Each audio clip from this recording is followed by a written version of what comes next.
Harkemasse Boys had de smaak te pakken. Skielerinn op Skilge een hele tour. En oudehoudpartij afski van het seizoen en Jacob Wassenaar. Dit is de sport van maandag 20 september.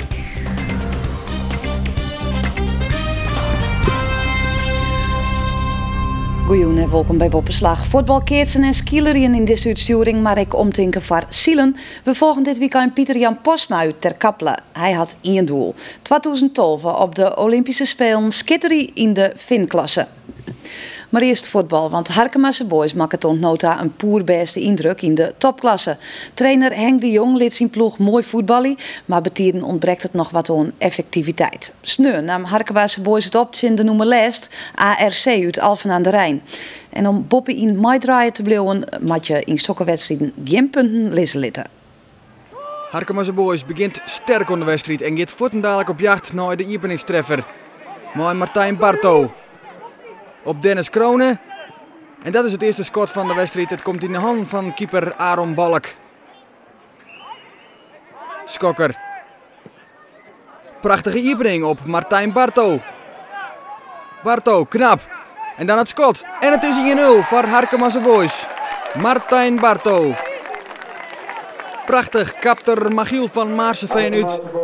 En liet Balk dan kans lezen met het mooie schot. Hoekschop van Lorenzo Rimkes. Nog een keer Rimkes. Druk nou van ARC op de goal van Harkemasse Boys. Jongeling, vreemde omhaal en dan Gert Labots. Oh, wat een doelpunt. 1-1. Wat een fantastische uithaal van Gert Labots. En Jacob de Vries, hij is kansloos. Een geweldige goal van Labots.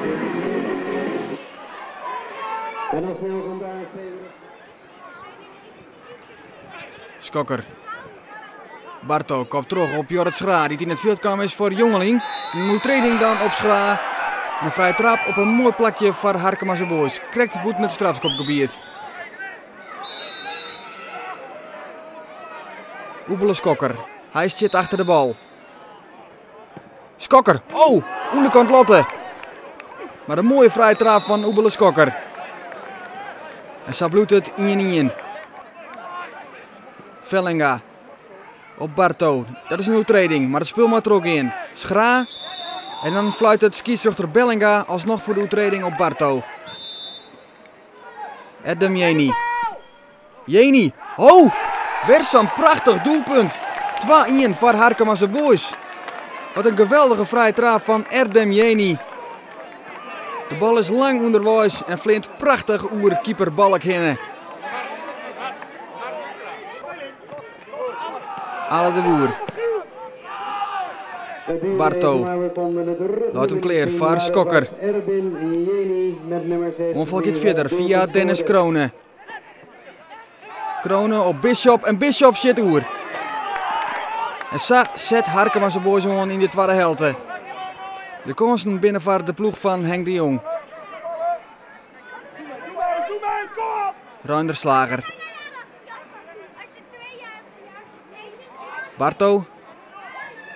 Op Schra. Die had wat rondte, die had wat vrijheid. Die ziet het aan de achterlijnen. En dan wordt de bal van de line hellen. Roonval gaat verder. Komt uiteindelijk uit bij Martijn Barto. Die ziet het naar het schot. En vindt de kwatte hoeken. 3-1 voor Harkemasse Boys. Hij had maar een beetje rond te nedig, Martijn Barto. En zocht het gotsje. En brengt de vastsprong naar 3-1. Jeni, schitterende opening op Oebele Skokker. Die ziet het Stefan Skaafsma op. Skokker. Gaat er voorbij. Skokker nog altijd. En 4-1. Dat is de Maradona van de Wouden. Oebele Skokker. Zo'n fantastische individuele actie. En uiteindelijk terug de voeten van keeper Balk. 4-1. Vermeulen. Kogeldans. Jimbo de Spul voor Sander van Gol. En dan is het een goede kans en een doelpunt. 4-2. ARC docht wat waarom. En Jacob de Vries wordt voor de tweede keer van een beetje passeerd. Nou terug Sander van Gol. Bishop. Op Skokker. Die is zijn directe tegenstander kwijt. Marcel Vondeling. Laat hem dan heel door clear. Nou, Jan Jonker, maakt je het aan. Nee, het ziet net. Zo bloedt het 4-2. Een mooie oorwinning voor Harkema's boys, maar Henk de Jong bloedkritisch. Benamen oer de eerste helte. Nou, dat heeft me ook een beetje weer van mijn stembanden gekost en het wordt een beetje gebruikelijk. Maar daar begin nu wel een beetje genoeg van te krijgen. We moeten nu vanaf een kieter bovenop zitten. Hè. We zijn te bescheiden. En dat vind ik eigenlijk zonde, omdat wij best een hele goede ploeg hebben. En dan zie je bij de eerste goal ook weer, wordt elkaar niet gecoacht, komt een omhaal, een halve kopbal en ARC scoort. Ja, als wij die goal niet tegenkrijgen, dan ben ik ervan overtuigd dat wij gewoon nog veel dikker kunnen winnen. Zei Henk de Jong, dus collega-verslagjouwer van RTV West. Vandaar ik dat de Jong Nederlands praat. Hij is het Fries echt nog net verleerd. Dus dan in de topklasse dan. Katwijk stiet boppen om mij 16 punten volgen terug Spakenburg. Op een deal tredde plak nou met 12 punten sjoggen we Harkema's boys te jaren met Rijnsburgse boys. De ploeg van Henk de Jong draait dus knap mee in boppen in de topklasse. Takom weekend spelen het Harkema's boys thuis. In de nummer 11 en dat is Barendrecht. Troch de tweede thuisnederlaag op Riegen verspielen Cambuur vreed de koppositie. Hekkensluiter BV Veendam won verrassend in Leeuwarden met 1-0. In de eerste helte zal het gevaar komen van Reza Goganiat. Zelf onderschept hij de bal en een vlammend schot, maar een prima redding van Peter van der Vlag. En in de tweede helte is Cambuur op een eind dichtbij. Invaller Bob Schepers. De bal op een line wordt voortwerken. En dan dreigt het al zwier te worden voor Cambuur. De goal die wil er maar net in. Op een ei Reza Goganiat en de Lotte stiert deze keer in paard. Nee, ik ging ook voor Cambuur, maar wel van Veendam. Want Veendam wint in de laatste minuut in het Cambuurstadion en bezorgt het Cambuur de tweede thuisnederlaag op Riegen. Gelukkig voor Cambuur ben de volgende 3 wedstrijden uit. Ja, daar pakken we de punten op dit moment. Dat is bijna zeker dat we dan uitwinnen vaak. Dus laten we hopen dat we ook woensdag een goed resultaat inzetten en de komende 2 uitwedstrijden in de competitie ook. Uitvoordeel heet dan oer. De finale van de inline skatecompetitie waar dit weekend onder de naam Brandaris Classic op Skilge verrieden. Het doel is dat dit evenement een jaarlijks barn wordt. De skilleneurs kregen een zwier parcours terug de eilanden Dunen voor de kiezen, maar zeggen het ik als een mooie uitstap komen aan van een zwiere competitie. Voor het eerst in de skiet is een skielerwedstrijd op het eiland Skilge. Het wie een lange woordtocht, maar de boot die verliezen weken een schroef verleer. Ze kwamen bij 4 minuten voor de start pas on. Na de berenloop op een sportevenement erbij op Skilge. Ten eerste omdat Skilge een fantastisch eiland is. Ik denk een van de mooiste, vind ik persoonlijk zelf, een van de mooiste plekken van Nederland. Heel veel verschillende soorten landschappen. En toen wij hier Tieselin Wien vanuit mijn bedrijf, vanuit mijn werk, waar jou onder een magazine uit voor de Schelling, dacht ik als sportman wat zou het mooi zijn dat we weer een mooi evenement deel kunnen zetten als een skieler-evenement. Voor deze eerste editie van de Brandaris Classic winnen er rond 200 deelnemers, inclusief de recreanten. Maar nevens de organisatie zit er nog volle meer rek in. De wijze die zien hoe ze meesten in iedere jaar weer. Ben ik meesten die daarheen doen zonder dat ze nou een klassement van betekenis hebben. Dus dat vergelijk ik een beetje. Ik vergelijk een beetje met de wijze wat gewoon een evenement is waar men heel graag heen wil gaan. Nou, en zo denk ik dat het de Schelling ik kan worden. Elma de Vries is van de partij, maar dat had neer te krijgen met het klassement. Zij gaat voor een duielwinning. Ja, zo'n weekendje op een eiland is toch weer een heel andere belevenis en dat maakt het wel extra leuk. Ja, het einde van de competitie, het klassement. Ja, voor mij, ik heb geen idee waar ik sta. Ik heb ook helemaal niet naar gekeken omdat ik een groot deel van de wedstrijden heb gemist door een blessure. En ik ga gewoon voor de dagoverwinningen. En zag onder de 23 vrouwen onderwijs. Het klassement weer lang beslikken en won toch Hilde Govaerts uit België. Al gauw in de wedstrijd de ontsnapping. Elma de Vries op kop, Hilde Govaerts in tweede positie en de ploeggenoten van Elma de Vries, Manon Kamminga uit Halderwijk, completeert het trio. Ze zullen de concurrentie 4 efter hadden litten. Vooral Elma de Vries lutst er hut aan. En die een bulte kopwerk. Het was voor ons heel moeilijk in te schatten hoeveel voorsprong we hadden op de achtervolgers. En we konden ze niet zien, maar dat zijn niet veel omdat het vrij veel bochten waren. En we kregen ook geen enkele tijdsverschil door. Dus dat was gewoon moeilijk. Dus ik dacht van dat is de plek waar je het verschil maakt. Dus daar moet je gewoon een beetje doortrekken. Dat hier ten gevolge dat de concurrentie op fikse efterstand kwam te staan. En het verschil zou alleen maar groter worden. Mooi trof de prima gearwerking tussen Hilde Govaerts, Manon Kamminga en Elma de Vries. Ploeggenoten van Elma, Manon Kamminga, loopt de sprint aan voor Elma. En zij gaat onbedriegen naar de finish. Manon wordt tweede en Hilde Govaerts, de Belgische, wordt derde. Altijd mooi als de eerste versie op je naam staat. Hoe zwier weer er? De achterkant van het parcours door de duinen was wel heel zwaar. Omdat je daar en grof asfalt en wat heen en omhoog en omlaag en tegenwind. En allemaal mooi samengepakt. En dan kom je daar voor op een mooi vlak stuk met wind in de rug. En dan denk je van ach, het is ook zo erg allemaal niet. Maar met deze finale komt er nog geen 100 skierseizoen. In oktober wacht het WK in Colombia. Vrijdag gaan we naar Berlijn voor de World Cup. En vanuit daar vliegen we dan naar Colombia. En het is op hoogte en dus vandaar dat we lang van tevoren zitten. Maar heel veel zin en heel veel vertrouwen in. Ja, vertel eens, dat vertrouwen. Nou ja, als je ziet hoe we hier rijden en ook die andere meiden die meegaan naar Colombia. Iedereen is gewoon sterk en in vorm en fit. En ik denk dat we het sterkste team ooit hebben. Dus moet maar zijn medaille uitkomen. Bij de Mali stier de winnaar van het klassement Eggelfest. Het is de in Heerenveen winnende Crispijn Ariens. Sneung onder de overwinning, liekers bij de 100 kilometer van Bethlehem naar Gerry Hekman. Maar Horsten Utrechten wat worden. En ik hield dat Nederland een sterk team had voor het WK in Colombia. Gelukkig begint de vorm te komen. Want ik heb volgende week gaan we naar het WK in Colombia. Ja, en dan zie je zo'n man als die Gerry Hekman. Je zag hem op de Bethlehem-tocht in Hallemal. Dan ben je er sterker. Ja, klopt. Gelukkig is er mijn teamgenoot in Colombia. Samen met Crispijn en Gerry gaan we daar Nederland vertegenwoordigen. Theo Pijper is tweede geworden in de eindstand van het wereldkampioenschap gasbaanracen. In de zesde en laatste wedstrijd in Tsjechië helde Pijper de A-finale net. Hij was achtste. Jonas Kilmekorpi uit Finland, die het nog minder. Hij was tredjende, maar zijn vastsprong weer goed genoeg voor de wereldtitel. Yannick de Jong zakken uit het 9e plak in de eindstand. Hij moet hem nou takken weken in Finland plaatsen voor het WK van 2011. En Dirk Fabriek was 15e in de eindstand van het wereldkampioenschap klassement. De 15-jarige Nick de Vries van Snits is nooit wereldkampioen karten geworden. In het Spaanse Tsuera bleef de Brit Jordan Chamberlain en de Deen Nicolai Muller-Madsen krekt voor. Pas in het laatste van de 18 ronden pakte de Vries het vaste plak. De Vries riet zoent een paar mannen voor het verneemde raceteam van McLaren. En Liewe Westra is met Jens Maurits vierde worden in de koppeltijdrit Duo Normand. De beide hutfietsers van Vakanselij moesten in Frankrijk na 55 kilometer een minuut tijaan op de winnaars van Katusha, Artem Ovechkin en Alexander Pliushin. Dus wie Liewe Westra net tevreden. De hutfietser van de 10 is net fit. Zijn bloed doogt net. De komende weken zal daarna sjoen worden. Begin 2008 wie hij de op één na beste Finn-zieler van de wereld. Maar op de Olympische Spelen van Peking was er teleurstellend 14e. Pieter-Jan Postma uit Ter Kappelen namen hier gas weerom, maar zo'n dit hier had er een nijdoel. Een medaille in Londen 2012. Zonder coach, zonder de kernploeg, knokt Postma hem weerom naar de top. We volgen hem op het Iepen NK in Medemblik.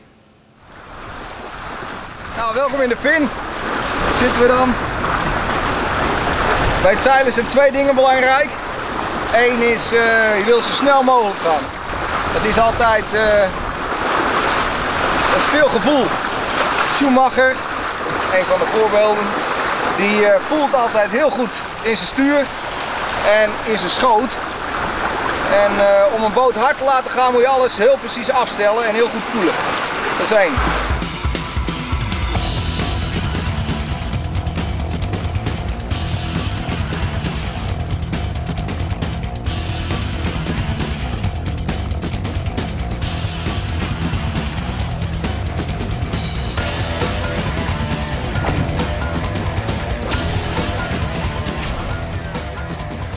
Afgelopen tijd heb ik even afstand genomen. Ik heb een studie gedaan in Leeuwarden, technische bedrijfskunde. Fantastisch jaar gehad daar. En nu sinds 1 augustus ben ik weer terug in de boot. Want ik dacht, ja, ik ga het nog een keer doen.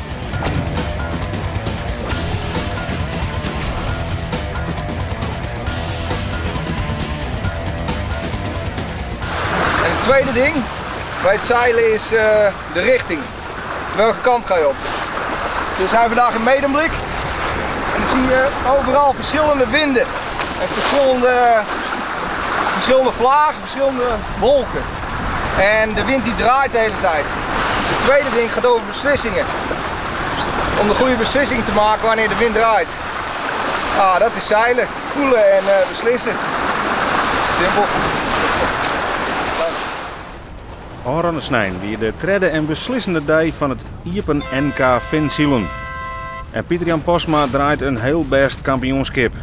Vreed 3 eerste plakken, op Sneun 2 eerste plakken en een tweede plak. En Snijn is de allesbeslissende dag met nog 2 races. En daarin leidt Pieter-Jan Posma alweer on kop. Als eerste om de bopperste tonnen. En hij leidt dus op kampioenskoers. Vies u die zelf eigenwijs? Ja. Kerst de wereldtop helje zonder coach? Ja, ja, ik denk het wel. Ik geloof sowieso dat iedereen zijn eigen... Ik volg graag mijn eigen hart, mijn eigen intuïtie. Dus ja, ik ben eigenwijs en dat blijkt uit mijn acties. Je moet ontzettend eerlijk tegen jezelf zijn. En altijd geconcentreerd zijn. Dat is de belangrijkste voorwaarde. En daarnaast heb je zoveel coaches om je heen. Iedereen waarmee je praat is een spiegel voor je. Op het laatste WK waard Pieter-Jan Posma 20ste. En daarmee verleer hij zijn A-status bij NOC-NSF. Hij had echt net meer een plakje in de kernploeg en ziel zonder coach. Dus hij moet het hielendal zelf ompakken. In 2006 en 2008 werd hij jeder Nederlands kampioen in de Fin. En hij wint de zonde race hier. En daarmee is hij voor de derde keer officieel kampioen in de Fin-klasse. Hast je het gevoel dat je weer een beetje de oude bent? Nou, ik ben altijd hetzelfde. Maar ja, het begint er weer te komen. En het gevoel wordt beter en beter van de boot en de snelheid. Dus ja, het begint weer te komen. Hartstikke mooi. Hey, proficiat. Kijk eens. Dankjewel. Kijk eens. Groot geluk. Grote flesje bij. Doe je er even af. Laten we even kijken. Nederlands kampioen. Hoppa. Ik wil proberen zo goed mogelijk zeilen in Weymouth over 2 jaar. Dus dan wil ik daar volgend jaar er ook al klaar voor zijn. Zodat ik hetzelfde ritme aanhoud in 2011 als in 2012. Dus mijn piekmoment voor mezelf is in augustus. Een jaar voor de Olympische Spelen. Zodat je in je ritme komt. Gaat hard, hè? Ja, gaat heel hard. Maar het is ook genieten.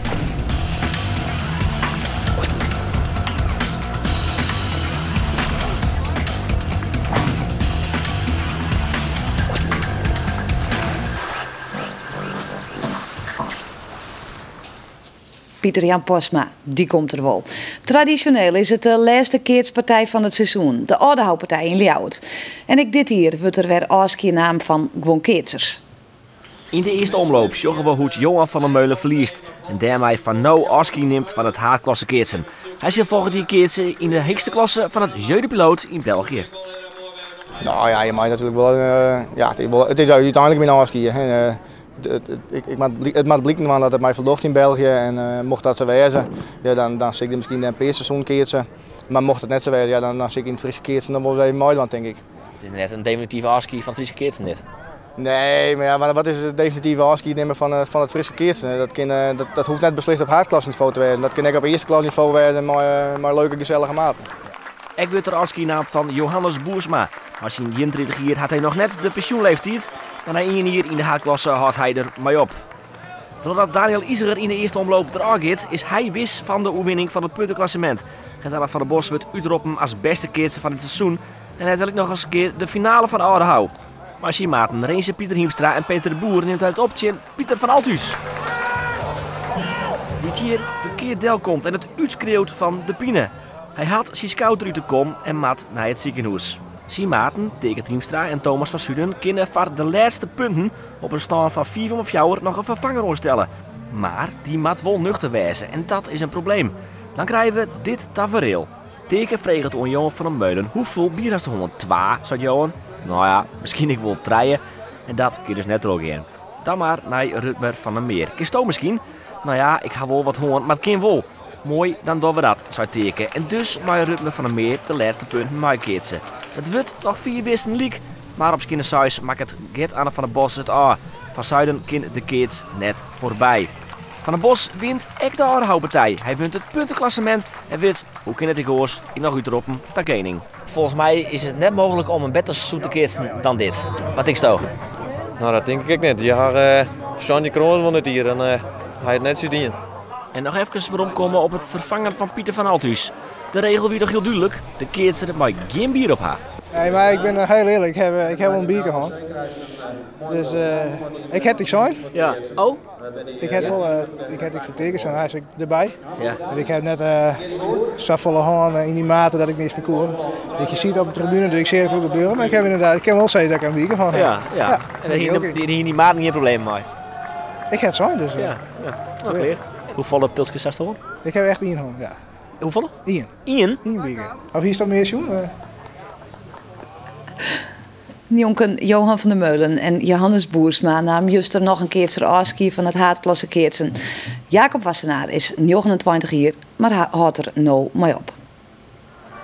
Jacob Wassenaar is een van de 12 keertsers die het een klaverke fjouwer woen had. In 1996 woen hij maar minstens de Freulen. De gitter, hij is de keers voorbij, maar nou Jacob Wassenaar nog.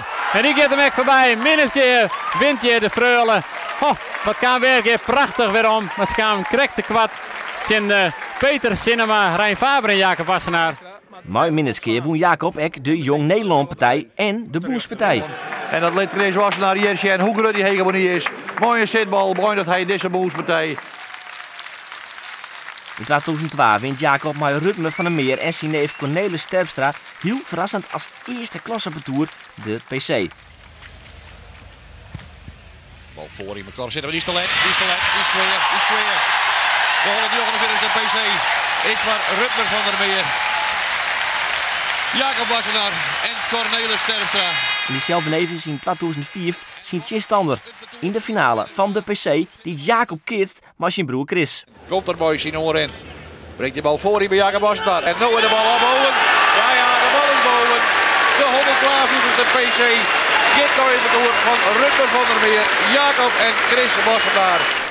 Nou, 4 wie letter houdt Jacob ermee op. Hoop dat het dan tegen heeft, jongen.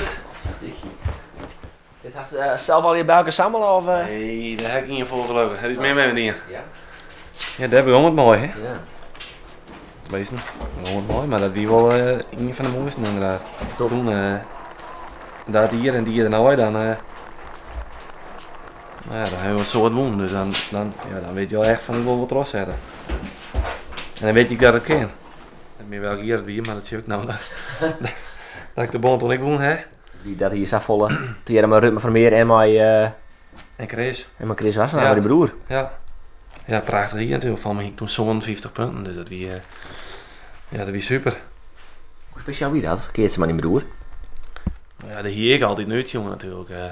Hij misschien wat minder, want ja, hij is van mij 8 jaar ouder, dus dan denk je er net echt bij nou dat het kan. Maar ja, die wel een goed moment om erin te stappen voor mij en voor hem. Ik wil hij al per jaar maar dezelfde maat keert. Nou ja, dan wordt het toch een beetje ja, automatisme en waar je wat minder. Dus dan ja, wie wil goed denken dat ik erbij kwam en ja, dat blikte wel bergwoon.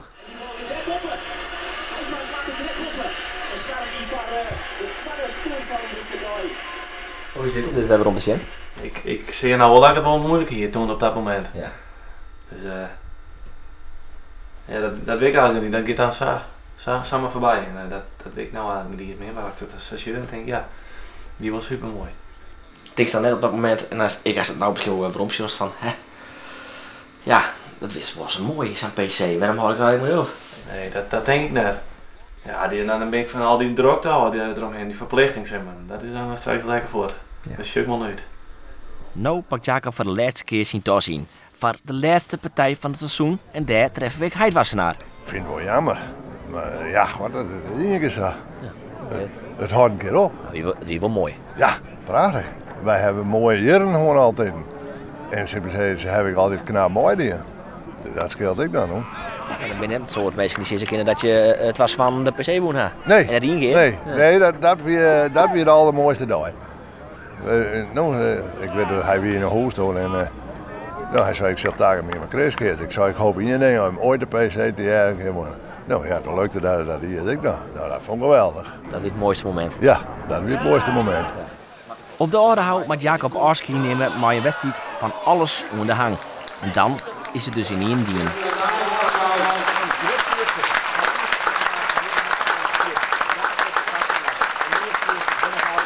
Ja, Jacob, dat is dan. Ja, drink er net helemaal trooi, hè. Maar ja, niet in het veld, dan dacht ik wel eens even, ze staan 4 of 4 jaar achter en ik denk van bliksem, als ze het nou de eerst pakken, dan is het gebeurd, zo gelijk. En volgens mij sloeg hij aan hem kweeën. Nou, dat denk je wel van, mijn man even trouw, maar ja, ik krijg net. Nou, zeker net, maar ja, ik denk al van ja, je heeft de eerste en daarvoor wie hij hoofdklasse denk ik. En ja, dan gaat hij nog even terug en dan is het gebeurd. En dan denk ik, oh ja, dan word je nog binnen de bordenwacht na het al ophouden. Zo luister, nou ja, dit is een tientje op het strand van de Azoren. Dan kun je er nog even over nadenken. Nou, en dan denk ik pas echt toch. Nou, misschien wel, maar ik had het idee als ik er rondkomen een paar weken net doen weer. Ik vind het nog eens wel best, maar nee, we gaan er wel lekker van genieten. En dit luidt weer eerst achter u en als je wil het over is. En dit weer Boppenslag Tongersdie, dan ben we er weer met het eerste Boppenslag Café van het nieuwe seizoen. Uw haatgast is dan Ron Jans, de trainer van Sportclub Heerenveen. Dat Tongersdie, nou dadelijk keer jij nooit naar zijn jood. Nog een heel noffelijk joen. Doeg.